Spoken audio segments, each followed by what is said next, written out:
हरे राम राम राम हरे हरे, हरे कृष्ण कृष्ण कृष्ण हरे हरे, हरे राम राम राम हरे हरे, हरे कृष्ण कृष्ण कृष्ण हरे हरे, हरे राम राम राम हरे हरे, हरे कृष्ण कृष्ण कृष्ण हरे हरे, ब्रह्मानन्दं परमसुखदं केवलं ज्ञानमूर्तिं द्वन्द्वातीतं गगनसदृशं तत्त्वमस्यादिलक्ष्यम् एकं नित्यं विमलं अचलं सर्वधी साक्षिभूतं भावातीतं त्रिगुणरहितं सद्गुरुं तं नमामि, नमामि सद्गुरो शान्तं सच्चिदानन्दविग्रहं पूर्णब्रह्मपरानन्दईशम् आनन्दीवल्लभं सद्गुरु सच्चिदानन्दं केवलं करुणाकरं ज्ञानयोगेश्वरं वन्दे ज्ञानदेवा पुनः पुनः।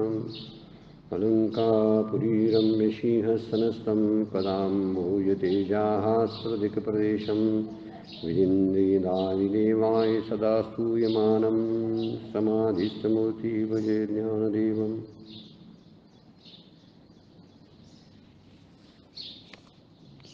सर्व संतांना वंदन, सद्गुरूंना वंदन. आपणा सर्वांना वंदन करून आजच्या चिंतनाला प्रारंभ करतोय आपण.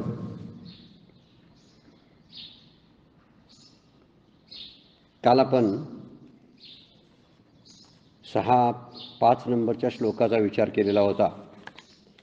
यत् सांख्य प्राप्यते स्थानं तदौगैरपि गम्यते एकम सांख्यम च योगम च या पश्यती स पश्यती. माऊली म्हणतात, आणि सांखी जे पाविजे तेची योगी गमिजे, म्हणून ऐक्य दोही ते सहजे यापरी. देखे आकाश आणि आकाशा भेदू नाही जैसा, तैशा ऐक्य योग संन्यासा ओळख तू. तयाशी जगी पाहले आपण पे तेनेची देखले, जया सांख्य योग जाणवले भेदे विन. शेवट करतानाच म्हणतात माऊली की ज्यांना सांख्ययोग आणि कर्मयोग दोन्ही एकच जाणवले, त्यांच्यासाठीच त्यांनीच पाहिलं, त्यांनीच आत्मस्वरूपाचं दर्शन झालं. तयाशीच जगी पाहले, त्यांनीच काय केलेलं आहे, जगातला साधनविषयी जे उजाडलं त्यांच्यासाठी. पाहले शब्दाचा अर्थ त्यांच्यासाठी पहाट झाली, ज्ञानाची पहाट झाली. कुणासाठी? ज्याने कर्मयोग आणि ज्ञानयोग दोन्हींना समान मानलं, किंवा दोन्हीतलं जे मर्म आहे हे ज्यांना कळलं त्यांच्यासाठी ज्ञानाची पहाट होते. फक्त कर्मयोग किंवा ज्ञानयोग एकटं समजावून घेण्यापेक्षा दोन्हीमध्ये असलेली एकरूपता समजावून घेतली तर आपल्या लक्षात येतं की ज्ञानयोग आणि कर्मयोग पोचायची ठिकाणे एकच आहेत. जायचे रस्ते जरी भिन्न असले तरी पोचायचे ठिकाणे एकच आहेत. म्हणून माऊलीने सुरुवातच केलेली आहे की सांख्यानं जे पावतं, म्हणजे योग्यांना जे पावतं तेच कर्मयोग्यांना प्राप्त होतं. तेची योगी गमिजे, तेच कर्मयोग्याला प्राप्त होते. म्हणून ऐक्य दोही ते सहजे यापरी. त्यामुळे दोघांच्यामध्ये एक प्रकारचं ऐक्यच आहे. त्यामुळे ज्ञानयोग वेगळा, कर्मयोग वेगळा असे म्हणणारे अज्ञानी आहेत, असं मागच्या श्लोकामध्ये माऊली बोलून गेलेले आहेत. आताच ते सांगतात की आता मात्र कर्मयोग आणि ज्ञानयोग या दोन्हींची स्थिती, दोन्हींची रचना जरा भिन्न असली, साधन प्रक्रिया कदाचित भिन्न असेल, वैचारिक प्रक्रिया भिन्न असेल, पण पोहोचण्याची ठिकाणं जी आहेत ती तिथंच आहेत. शेवटी चित्तशुद्धीद्वारे कर्मयोगसुद्धा सांख्ययोगामध्येच प्रविष्ट होतो. आणि म्हणून सांख्ययोगाचं अनुष्ठान केलं काय किंवा कर्मयोगाचं अनुष्ठान केलं काय, दोन्हींना समजून घ्यावं आणि अनुष्ठान करावं. आपल्या प्रकृतीला जे झेपतं, आपल्या स्वभावाला जे मॅच होतं त्याचाच विचार करावा. कुठला योग आपल्याला जमण्यासारखा आहे, कर्मयोग, भक्तियोग, ज्ञानयोग यापैकी कुठला तरी निवडावा. शेवटी जेव्हा त्याचं एकोपा होतो त्यामुळं लक्षात यायला लागतं की एकामेकात ते ओवले गेलेले आहेत. आणि त्यामुळं प्रत्येक ठिकाणी या कर्मयोगाची भाषा ही ज्ञानयोगाकडेच घेऊन जाते. त्यासाठी माऊली म्हणतात की हे सांख्ययोग आणि कर्मयोग हे ज्यांना कळले त्यांना ज्ञानाचा उदय त्यांच्या अंतःकरणामध्ये झाला, ज्ञानाची पहाट झाली, सूर्य उगवला असा शब्द वापरलेला आहे. आणि त्यांनीच खऱ्या अर्थानं आत्मस्वरूपाला जाणून घेतलं. ज्यांना हे दोन्ही योग समजले त्याने आत्मस्वरूप जाणलेलं आहे. शेवटी ते म्हणतातच की ज्याला कळले त्यालाच जगात साधनाविषयी उजाडले आणि त्यानेच स्वरूप फळ पाहिले. म्हणजे ते मोक्षाचं फळ जे आहे ते त्याच्यासाठी सोपं होऊन जातं. आता 6 नंबरच्या श्लोकावरती विचार करूया आपण. तो श्लोक, संन्यासस्तु महाबाहो दुःखम आप्तुम योगतः योगयुक्तो मुनिर्ब्रह्म न चिरेनाधिगच्छति. चित्तशुद्धी करणाऱ्या निष्काम कर्मयोगाचे अनुष्ठान न करता हट्टाने केलेला कर्मसन्यास दुःख प्राप्त होण्यालाच कारण आहे. निष्काम योगयुक्त होऊन कर्मसन्यास करणारा मुनी लवकरच ब्रह्माला प्राप्त करून घेतो. म्हणजे इथं साधनेतली जी गडबड आहे, लवकर करायचं आहे, अशी जी गडबड असते ना, ती गडबड कदाचित दुःखाला कारणीभूत होते. दोन्ही योग मग फसतात. जर गडबडीनं काहीतरी करायला आपण गेलो, इथं काय म्हणतात तुकाराम महाराजांचा अभंग आहे की इथं नाही चालत तातडी प्राप्त काळ घडी आल्या विना. तुकाराम महाराजांचा अभंग आहे. या ठिकाणी साधनामध्ये तातडी करून चालत नाही, तर प्राप्त काळ घडी येईपर्यंत त्याची वाट बघायला लागते. त्यामुळं परमपूज्य काकासुद्धा म्हणतात हे साधन करायचं काम आपल्यावरती जबाबदारी आहे. फळाबद्दल आपण असं एकदम अतिरिक्त काहीतरी गडबड कराव्यात किंवा त्यासाठी उत्सुक असावं हे घडता कामा नये. फळाचा जो प्रकार आहे तो नंतर साधनेनंतर मिळणारच आहे, पण त्यासाठी तातडी करून चालत नाही. या श्लोकामध्ये तेच सांगतात की संन्यासस्तु महाबाहो दुःखमाप्तुम अयोगता. जर संन्यास जो आहे कर्मसन्यास हा चित्तशुद्धी न होता तर त्याचं अनुष्ठान जर कोणी केलं तर कठीण आहे म्हणून सांगितलेलं आहे. दुःखमाप्तुम अयोगता, त्याला दुःखाची दुःखच प्राप्त होईल. आणि योगयुक्तो मुनिर्ब्रह्म नचरेनाधिगच्छति. अचिरेण गच्छती शब्दाचा लगेच तात्काळ त्याला ते प्राप्त होतं. कुणाला? असे जे मुनी आहेत की जे निष्काम कर्मयुक्त होऊन कर्मसन्यास करणारे आहेत. अगोदर निष्काम कर्मयोगाचा अभ्यास करावा. अभ्यास शब्दाचा अर्थ आहे त्याचा सराव, त्याचं रोजच्या आचरणात तो योग असला पाहिजे.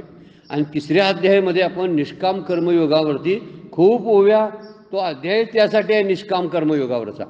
त्यातमधल्या खूप ओव्या आपण बघितलेल्या आहेत की मी करतो अशी भावना न ठेवता, त्यातला अभिमान न घेता, कर्मफळाची आसक्ती न ठेवता, त्या कर्मफळामध्ये ममत्व न ठेवता जर आपण कर्म करायला लागलो तर तो निष्काम कर्मयोग होतो.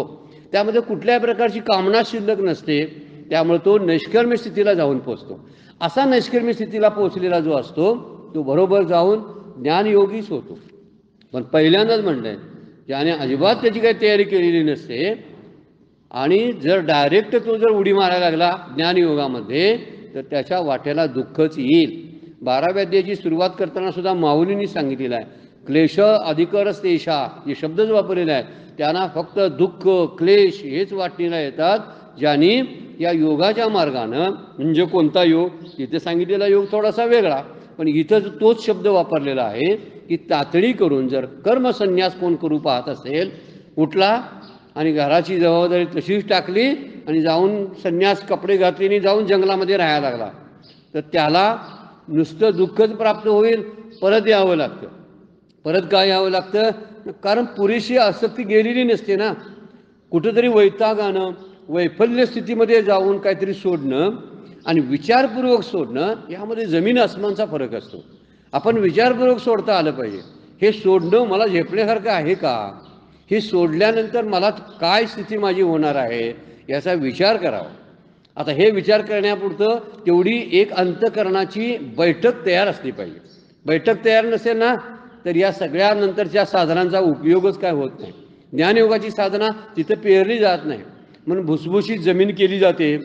पीक ज्यावेळी पेरलं जातं ना, पिकाचं कोणतंही बीज, त्यावेळी जमीन त्याची मशागत केली जाते, ती भुसभुशीत अशी चांगली सुपीक बनवली जाते आणि मग त्याच्यामध्ये बीजारोपण केलं जातं. जसं हे आपण शेतीच्या बाबतीत किंवा एखादं झाड लावण्याच्या बाबतीत करतो तसंच इथं आहे. ज्ञानयोगाचं रोपण करायचं जे आहे ना, ते रोपण म्हणजे बीज हा कर्मयोग आहे. आणि त्या कर्मयोगासाठी व्यवस्थित अंतःकरणाची बैठक कर्मयोगानं तयार होते. जसं आयुर्वेदामध्ये एखाद्या औषधाची योजना करण्यापूर्वी, म्हणजे जुनाट रोग आहे तर त्या जुनाट रोगावरती औषध योजना करण्यापूर्वी पंचकर्म करून घेतात डॉक्टर. आता वास्तविक पंचकर्माचा आणि त्या रोगाचा फारसा अगदी संबंध नसतो, परंतु पंचकर्मानं ते काय करतात तर त्या शरीराची व्यवस्थित घडी आणि बैठक तयार करतात आणि मग औषधाचा उपयोग करायला चालू करतात त्यामध्ये, म्हणजे ते औषध पचलं जातं. नाहीतर पचलं जात नाही. शरीराची अगोदर क्षमता तयार केलेली नसते आणि अचानकपणे कोणतरी काहीतरी करायला लागलं तर ते पचलं जात नाही. म्हणून म्हणतात काय, रोज थोडं थोडं जर गुंजभर औषध विष जरी आपण घ्यायला लागलो तर ते विष अंती काही वर्षानंतर जरी आपण ते एक चमच्यावर जरी घेतलं तरी त्याचा दुष्परिणाम होत नाही. का तर त्याची सवय अगोदर करून ठेवलेली असते, बैठक तयार करून ठेवलेली असते आणि त्यामुळं त्याचा काही तोटा होत नाही. तसं कर्मयोगामध्ये ही कर्म करत करत करत अगोदर चित्तशुद्धी करून घ्यायला लागते. मगाशी म्हणलं ना, आपली भूमी जी आहे ज्यामध्ये बीजारोपण करायचं आहे ती सुपीक आणि मशागत केलेली तयार भूमी असली पाहिजे, तरच त्यामध्ये बीज उगवू शकतं. उगवू शकण्याची त्याच्यामध्ये क्षमता असते. त्याला काय म्हटले तर ही भूमी शब्द जो वापरला तो चित्तासाठी आता आपण घेऊया. आपलं चित्तसुद्धा असंच शुद्ध व्हायला पाहिजे. किमान त्यातले मल आणि विक्षेप गेले पाहिजे. आणि मल विक्षेप गेलेले चित्त जे असतं ते आवरण घालवण्यासाठी उत्सुक राहतं, त्याची मुमुक्षत्व जागं राहतं. आणि अशा मुमुक्षत्वामध्ये त्याला एखाद्या सद्गुरूंच्याकडून ज्ञान प्राप्त होऊन त्या उपदेश होऊन ज्ञानाची प्राप्ती होते. कशामुळे तयारी कशाची आहे तर त्याचं मल विक्षेप गेलेले आहेत ना, हे दोन जाणं फार गरजेचं आहे. म्हणजे दुसरी गोष्ट, मल जाणं जसा गरजेचं आहे तसा तमोगुण कमी होणं गरजेचं आहे, तसा राजस गुण कमी होणं गरजेचं आहे. म्हणजे त्याची भूमी तयार झाली म्हणायची. आता सात्विक गुणामध्ये आलेला साधक जो आहे त्याला थोडं जरी मार्गदर्शन दिलं तर त्याच्यामध्ये त्याचं रोपण होतं. आपोआप ते पीक भरघोस याला सुरुवात होते. सद्गुरू रोपण करतात, बीजारोपण करतात आणि त्या पद्धतीनं ज्ञानाचं पीक यायला सुरुवात होते. पण कशी तयारी अगोदर आहे बघा. जर इथं म्हणतात की चित्तशुद्धी करणाऱ्या निष्काम कर्मयोगाचं अनुष्ठान न करता, म्हणजे अनुष्ठान कोणाचं करायला पाहिजे, पहिल्यांदा निष्काम कर्मयोगाचंच अनुष्ठान करायला पाहिजे. त्यामुळे कर्मयोगाचं अनुष्ठान ज्यावेळी आपण करायला लागतो तेव्हा चित्ताची शुद्धी होते. नाम घेतलं, ध्यान केलं, चित्त शुद्ध होतं, शांत होतं आणि असं शुद्ध आणि शांत चित्तामध्ये भगवंताचं प्रतिबिंब आपल्याला दिसायला लागतं. शुद्ध असायला पाहिजे, त्याबरोबर शांत सुद्धा असायला पाहिजे. एखाद्या गढूळ पाण्यामध्ये एक प्रतिमा समजा आपण सूर्य किंवा चंद्र पाहायला लागलो तर दिसत नाही, कारण गढूळ असतं ते पाणी, मातीयुक्त पाणी असतं, त्यामध्ये चंद्राचं सूर्याचं प्रतिबिंब दिसणार नाही. दुसरं एखादं पाणी आहे, वाहतं पाणी आहे, अशा वाहत्या पाण्याला त्यामध्ये सुद्धा सूर्याचा प्रतिबिंब आपल्याला दिसणार नाही. म्हणजे दोन्हीचा विचार इथे केलेला आहे. ज्यावेळी तमोगुणी चित्त असतं त्यावेळी ते मलयुक्त असतं, ज्यावेळी ते रजोगुणी असतं त्यावेळी विक्षेपयुक्त असतं. असा विक्षेप म्हणजे हलणारं चित्त, डळमळणारं चित्त जे असतं ते शांत झालेलं नसतं. रजोगुण कमी झाला की चित्त शांत होतं आणि तमोगुण कमी झाला की चित्त शुद्ध होतं. जसं मल गेला की चित्त शुद्ध व्हायला चालू होतं आणि विक्षेप गेला की चित्त शांत व्हायला सुरुवात होते. ह्या दोन गुण आणि ह्या दोन ज्या मायेच्या शक्ती आहेत, मल आणि विक्षेप, ह्या दोन्ही शक्तींचा काहीतरी काय असताना आपण बंदोबस्त केल्याशिवाय चित्ताची शुद्धी होत नाही. सर्व साधना ज्या आहेत त्या सगळ्या साधना चित्तशुद्धीसाठी आहेत, मुक्तीसाठी नाहीत, असं शास्त्रानं अगोदरच सांगितलेलं आहे. कारण मुक्ती काय प्राप्त करायची गोष्ट नाही आहे, ज्ञान हे प्राप्त करायची गोष्ट नाही आहे, तर त्या अगोदरचं प्राप्त आहे. फक्त ते दिसेनासं झालेलं आहे आणि त्यामुळं लपलेलं आहे. त्यासाठी साधना करावी लागते. साधनेमुळं त्याच्यावरल्या सगळ्या गोष्टी निघून जातात आणि ते वरचा जो थर आहे तो गेला. जसं आरशावरती एखाद्या मळ असेल तर आपलं प्रतिबिंब व्यवस्थित दिसत नाही, तोच आरसा पुसला की आपण मुळात स्वच्छ आहोतच, पण आरशामुळे आपल्या चेहऱ्यावरती काहीतरी डाग दिसत होते. आरशावले डाग माझ्या चेहऱ्यावर दिसतात, वास्तविक चेहरा माझा काय डागयुक्त नाही, आरसा डागयुक्त आहे. असा आरसा स्वच्छ करायला पाहिजे ना. मग आरसा स्वच्छ करणं म्हणजे चित्त साफ करणं, शुद्ध करणं, त्याला धुवून घ्यावं लागतं. पण माऊलींची मागच्या वेळेस आपण ओवी बघितली होती, तैसे मोक्ष देईल ज्ञान ते तर किरण असे अनन काय म्हणतात, परित्येते थारे ऐसे मन शुद्ध व्हावे. कोणत्याही परिस्थितीमध्ये मोक्षामुळे ज्ञानाची प्राप्ती होईल, पण होण्यासाठी ते मन शुद्ध आणि स्थिर व्हायला पाहिजे. हे चित्तवर्णन केलेलं आहे. चित्त शुद्ध आणि चित्त अंतःकरण शांत व्हायला पाहिजे. अशा शांत आणि शुद्ध झालेल्या अंतःकरणाला ज्ञान प्राप्त करायला अजिबात अडचण नसते. पण हे करायला आयुष्यातल्या तप करावं लागतं चित्तशुद्धीसाठी. कारण अनेक जन्मांच्या वासना ज्या माझ्या बुद्धीमध्ये लपून बसलेल्या आहेत, यांना घालवण्यासाठी मला अशी तीव्र अशी साधना करावी लागेल. त्या साधनेशिवाय ते जाईल कसं सांगा बघू. कित्येक दिवसाचा प्रपंच आहे, जन्मोजन्मी संसार करत आपण आलेलो आहोत. त्यांच्या सवयी आहेत, त्या सवयांचं संस्कार त्यावरती झालेले आहेत, त्यामुळे ते जात नाहीत. परमपूज्य काकांनी एक उदाहरण आपल्या ग्रंथामधून दिलेलं आहे बघा. जर आपल्याला घराला नवीन रंग द्यायचा असेल तर जुना रंग अगोदर खरवडून काढावा लागतो. नवीन रंग देणं म्हणजे त्याच्यावरती ह्या ज्ञानाचे संस्कार करणं आहे. शास्त्रज्ञानाचे संतवचनांचे संस्कार करावे लागतात त्याच्यावरती, चित्तावरती, म्हणजे नवीन रंग देणं आहे. पण मागचा रंग खरवडून काढायला पाहिजे ना, इतका खरवडून काढायला पाहिजे. तर त्यासाठी परमपूज्य काका म्हणतात अगदी तारेचा चांगला ब्रश वापरावा लागेल, म्हणजे ते निघेल, त्याशिवाय निघणार नाही. कदाचित तो रंग दिला तर तो रंग काही दिवसांतर डोकावण्याची शक्यता असते. असा डोकावणारा रंग सुद्धा परत घालवावा लागतो. म्हणजे साधनेला पुन्हा पुन्हा पुन्हा साधना करावी लागते. पण साधनेतलं सातत्य जे आहे तेच आपलं चित्त शुद्ध करायसाठी उपयोगी पडणार आहे. म्हणून रोज साधना करावी लागते. आज केली झालं, आता नाही, आता कुठली तिथी येणार आहे ना, म्हणजे एकादशी येईल त्या दिवशी एकादशीला मी करतो, किंवा फक्त सोमवारी साधना करतो, फक्त गुरुवारी करतो, फक्त रविवारीच आमची उपासना असते कारण इतर वेळी आम्हाला वेळ नसतो. हे उपासनेचे प्रकार नाही. उपासना ही कशी आहे, टाईम बाउंडेड असूच नाही. ज्यावेळी आपण त्याला टाईममध्ये बांधतो ना, त्याच वेळी आपणच कर्मबंधामध्ये अडकतो. ही गोष्ट फार महत्त्वाची आहे, पण लक्ष देत नाही आपण.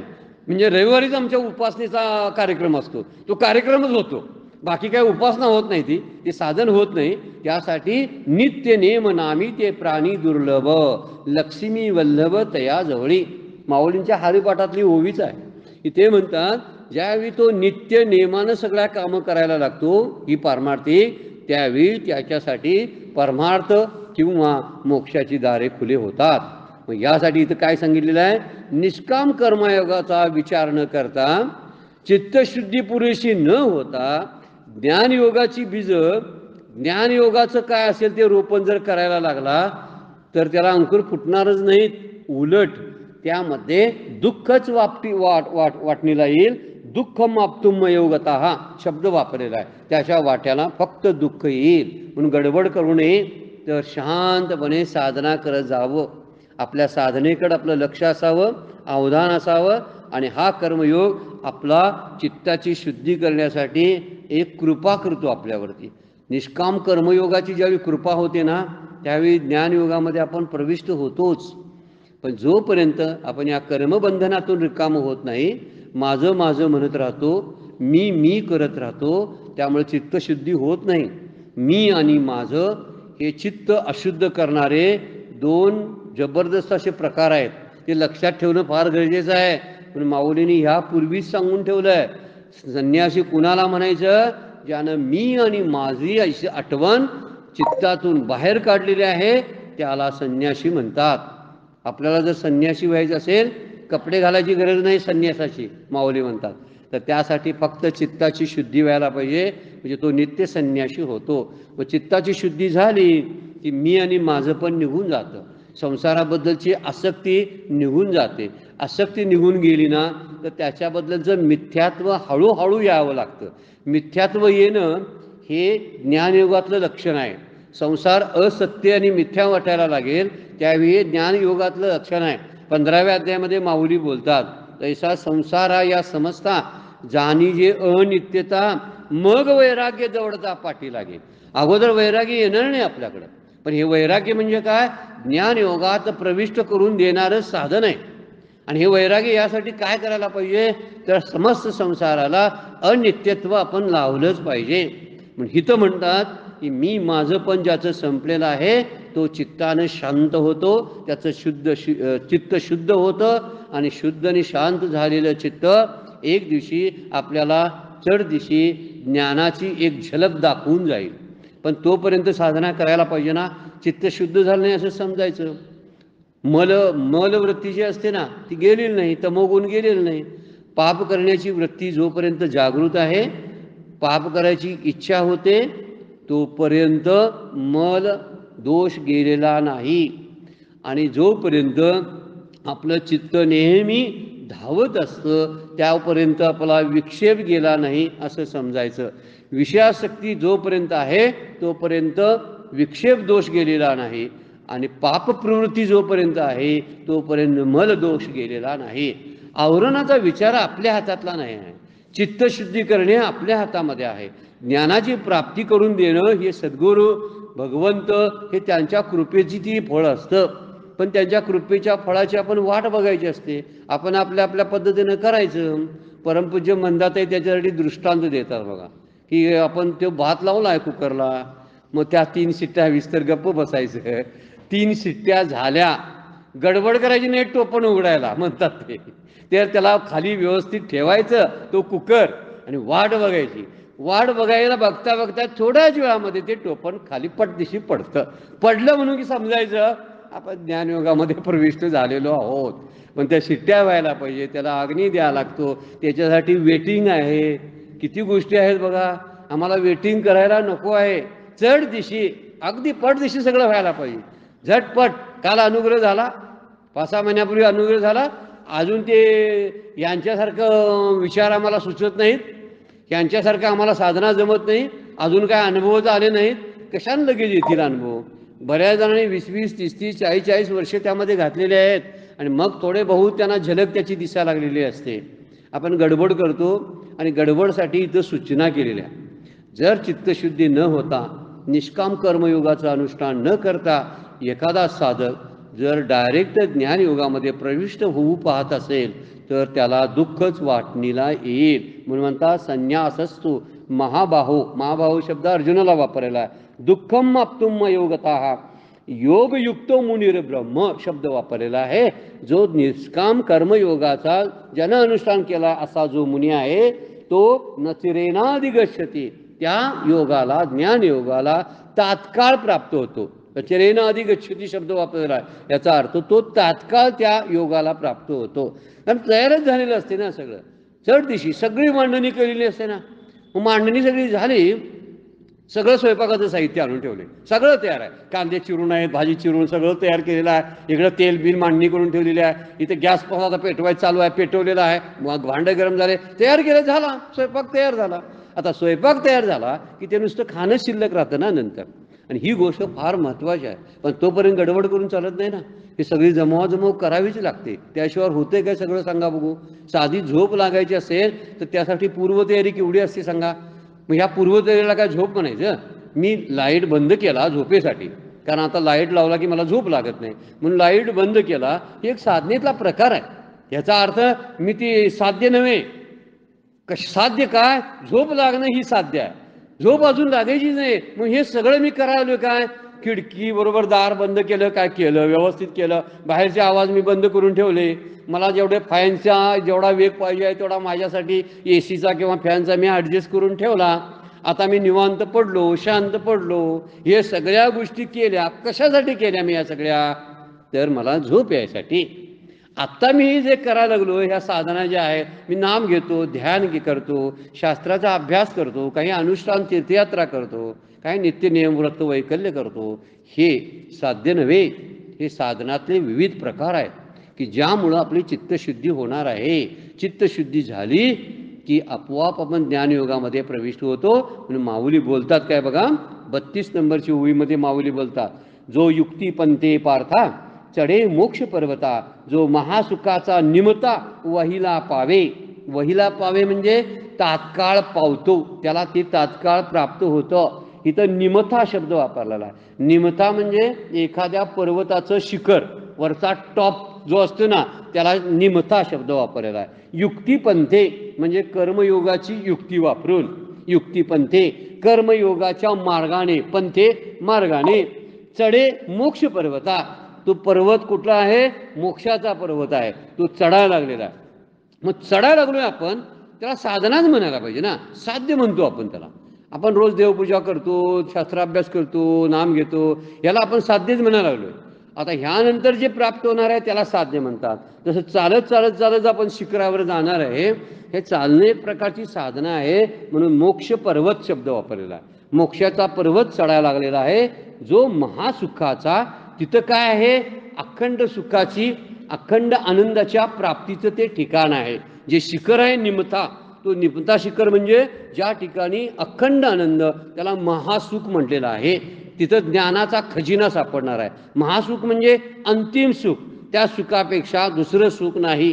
निरतिशय आनंद, त्या आनंदापेक्षा दुसरा आनंद नाही.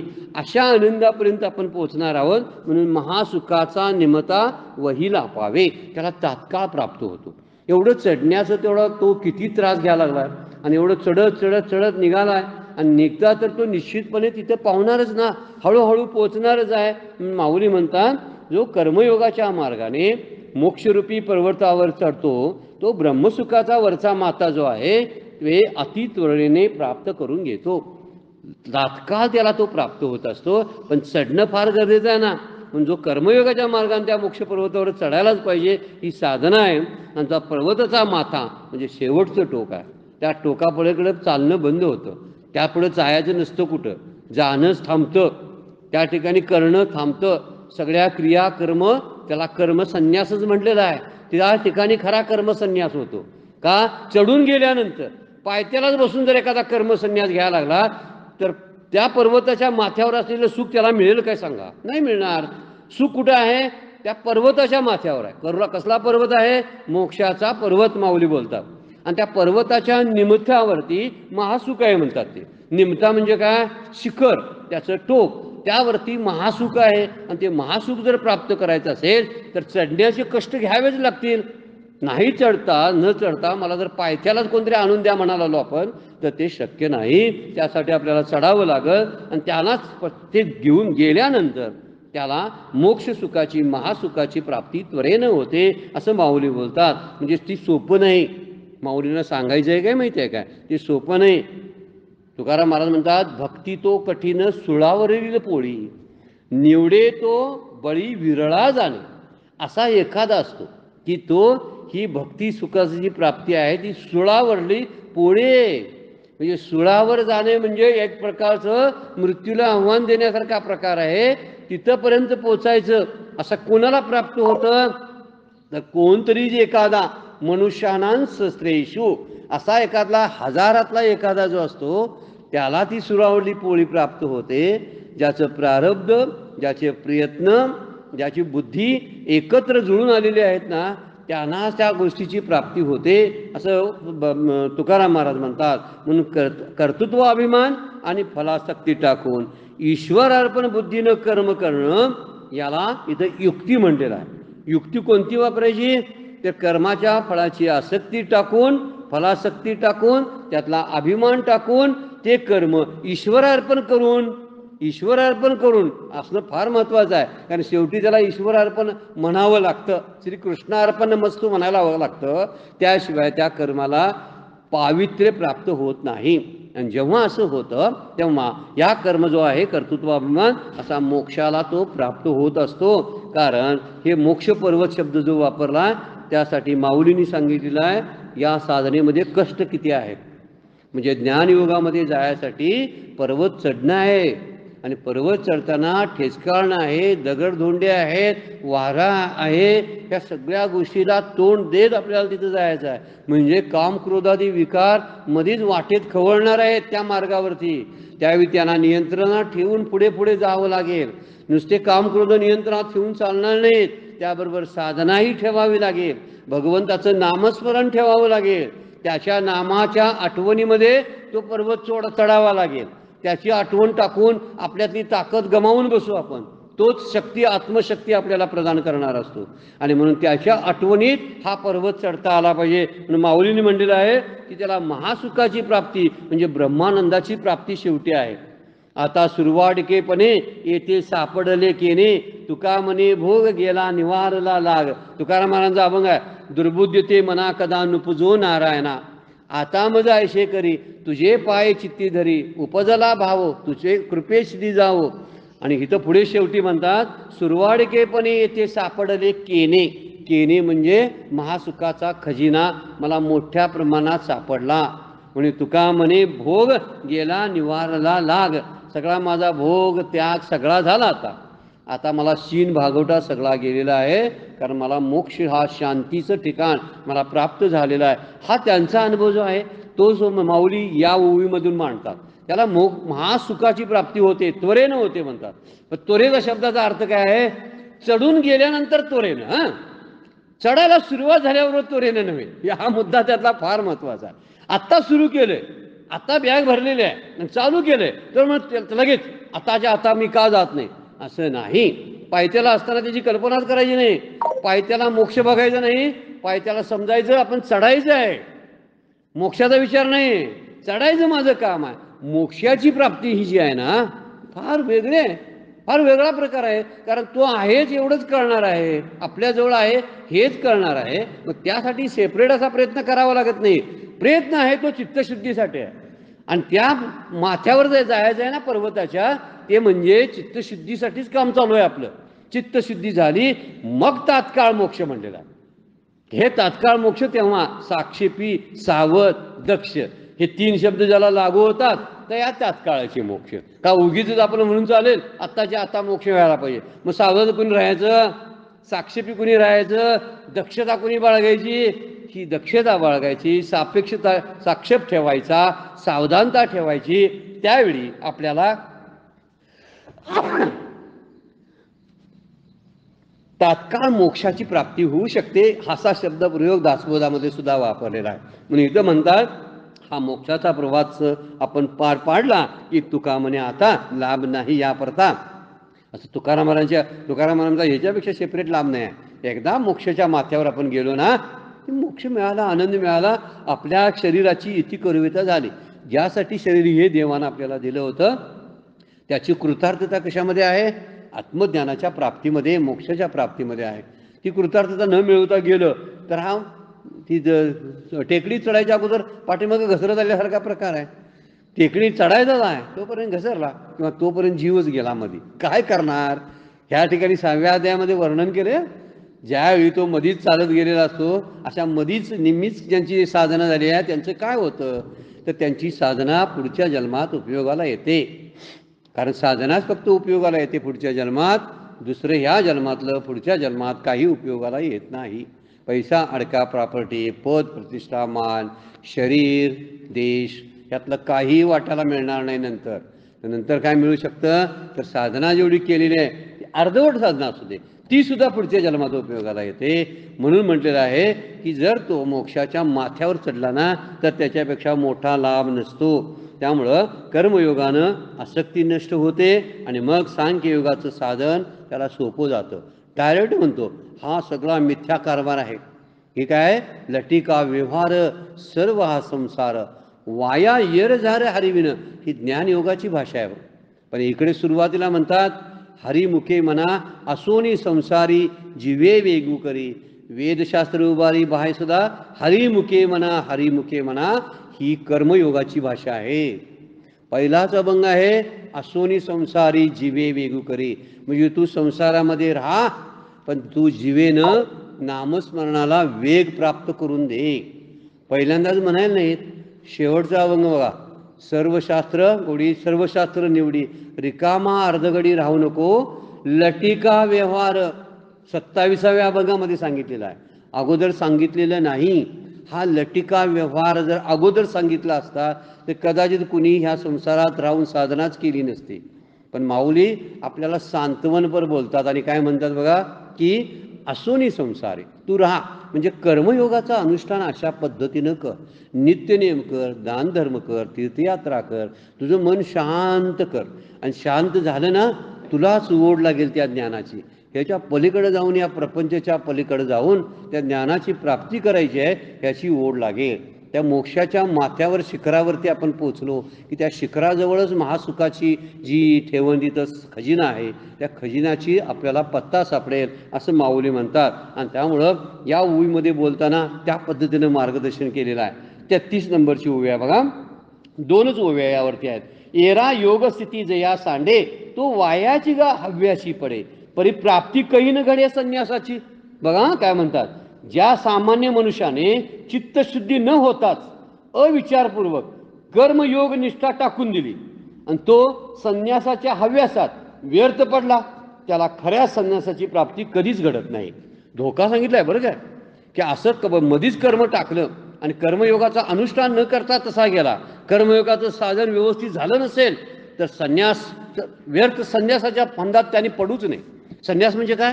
कर्मसंन्यास. मी आता माझं काय करायचं शिल्लक राहिलं नाही असं नुसतं बोलण्यात काय अर्थ आहे? चित्तानं तरी सगळं करणं चालू असतं ना, त्यावेळी विचार केला पाहिजे. अशाना संन्यासाची प्राप्ती, संन्यास योग मिळत नाही, प्राप्त होत नाही, म्हणजे ज्ञानयोगाची प्राप्ती होत नाही.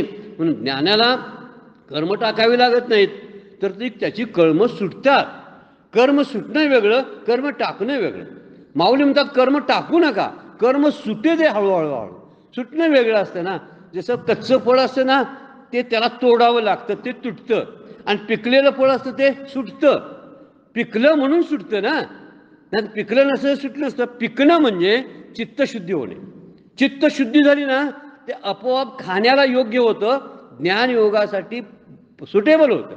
आणि त्यासाठी वेगळी काही साधना करावी लागत नाही. नंतर एकदा ज्ञानयोगामध्ये प्रविष्ट झाल्यानंतर म्हणून ज्ञानाला कर्म टाकावी लागत नाहीत. माऊलींची ओवीच आहे, फळली केळी उन्मळे तैशी आत्मज्ञाने प्रबळे, जयाची क्रिया ढाळे ढाळे गळती आहे. ज्यांच्या क्रिया हळूहळू कमी होत येतात.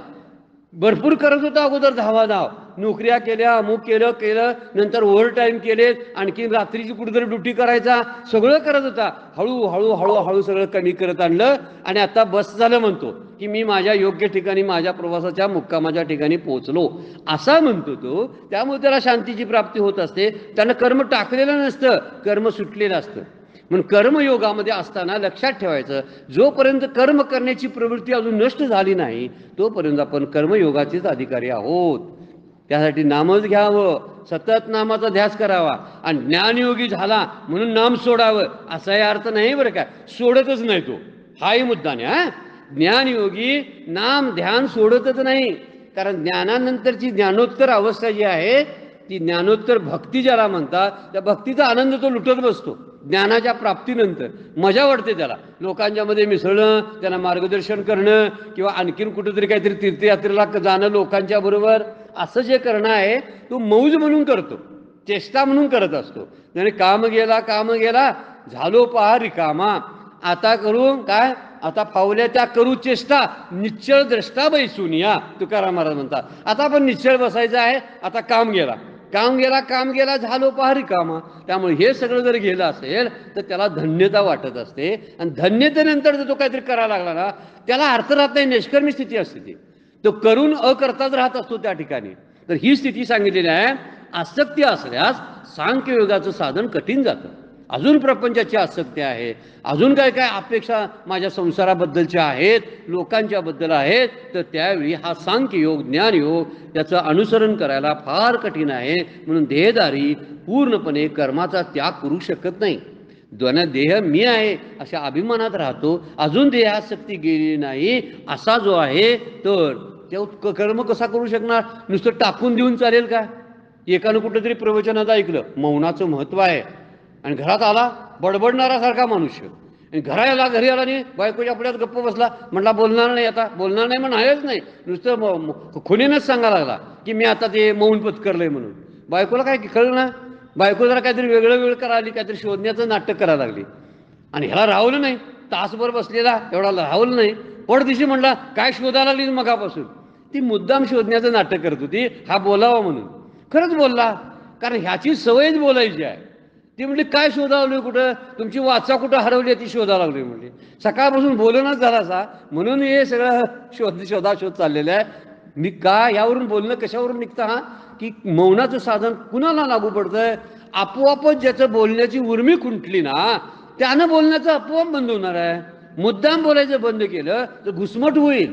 म्हणून कर्मयोग गृहस्थाश्रमासाठी सोपा आहे, त्याचं कारण ते आहे. काही घुसमट होत नाही, काय नाही, आरामात सगळ्यांना ते भोग घेता येतात. पण ते भोग देवाला अर्पण करून घेत असतो ना, तो हे माझं नव्हे म्हणून कर्म करत असतो ना, फळाच्या आसक्तीचा विचार न करता कर्म करत असतो. त्यामुळं कुठला अहंकार शिल्लक राहत नाही, आसक्ती शिल्लक राहत नाही, ममत्व राहत नाही आणि म्हणून तो बरोबर ज्ञाननिष्ठेमध्ये चित्तशुद्धीद्वारे ज्ञाननिष्ठा प्राप्त करतो किंवा ज्ञानयोगामध्ये जात असतो. म्हणून चित्तशुद्धीशिवाय ज्ञानयोग अनुष्ठान दुःखाला कारणीभूत आहे. उगीच काहीतरी करत बसू नये. हे बाबा मला सातारकधी दृष्टांत द्यायचे, कीर्तनातच आहे त्यांचा, की 12-24-2 तप अशी साधना केलेला एक साधू, की ज्यानं जंगलात राहून अशी साधना केलेली आहे, एकांतात राहून साधना केलेली आहे, असा साधनेनं युक्त झालेला तपस्वी बाहेर पडला आणि शहरामध्ये यायला लागलाय आणि बसनं प्रवास करायला लागलेला आहे. सिटी बसनं प्रवास करतो. सिटी बसमध्ये किंवा लोकलमध्ये किती गर्दी असते याचा अनुभव आपल्या सर्वांना आहे. आता ह्याचा अनुभव त्याला कुठं होता? याला वाटलं जायचं आहे, प्रवास करायचा आहे, प्रवासाला उभा राहिला, ते जाईल ते येईल ते त्यांना पाय तुडवायला लागले, कोण ढकलायला लागलं, कोण काय करायला. एकाच्या कानपाडीतच त्यानं मारली साधू पुरुषाने. त्यातले जे कंडक्टर होते म्हणजे अरे एवढा कसला राग आलाय तुम्हाला? तर म्हणजे माझे पाय तुडवत निघाले ते. अरे आमचे दिवसभर पाय तुडवतात म्हणले, आमचा पाय आता तुडवून तुडवून सवय झालेली आहे, त्यामुळे आमचा राग आता निघून गेलेला आहे. कंडक्टरांचा राग कशाने निघून गेला? दिवसभर लोक तुडवतात, ढकलतात, त्यामुळे गेला. ह्याचा राग गेला होता कुठं? तपासलाय कुठं? जंगलात तपासायला जागा कुठं आहे सांगा? कुणाबरोबर तपासेल? पक्ष्यांच्या बरोबर काय, प्राण्यांच्या बरोबर काय, झाडांच्या बरोबर? राग निर्माण व्हायला कारणच नव्हतं म्हणून याला राग आला नव्हता. हा काय कर्मसन्यासी आहे का मग? नाही. तर यानं अजून कर्मयोगाचं अनुष्ठान करायला नाही. आता त्याने यावं, लोकात मिक्स व्हावं आणि आपलं ज्ञान आणि हे प्रापंचिक ज्ञान ह्याची कुठं सांगड बसते का बघूया. व्यवहार आणि परमार्थ या जुळवता येतात का बघायचं. ज्याला जुळवता आले त्यानं आत्मस्वरूप पाहिलं, असं मागच्या ओळीमध्ये आपण पाहिलेलं आहे. इथेही माऊली तेच बोलतात. म्हणून अपरिपक्व जर साधक असेल तर त्यानं संन्यास ग्रहण केला तरी साधना सफल होत नाही, ती अर्धवट राहते. म्हणून ते फळ एखादं पिकलं की जसं सुटतं ना, तसंच हे साधन, कर्मयोगाचं साधन सुटलं पाहिजे, तुटता कामा नये.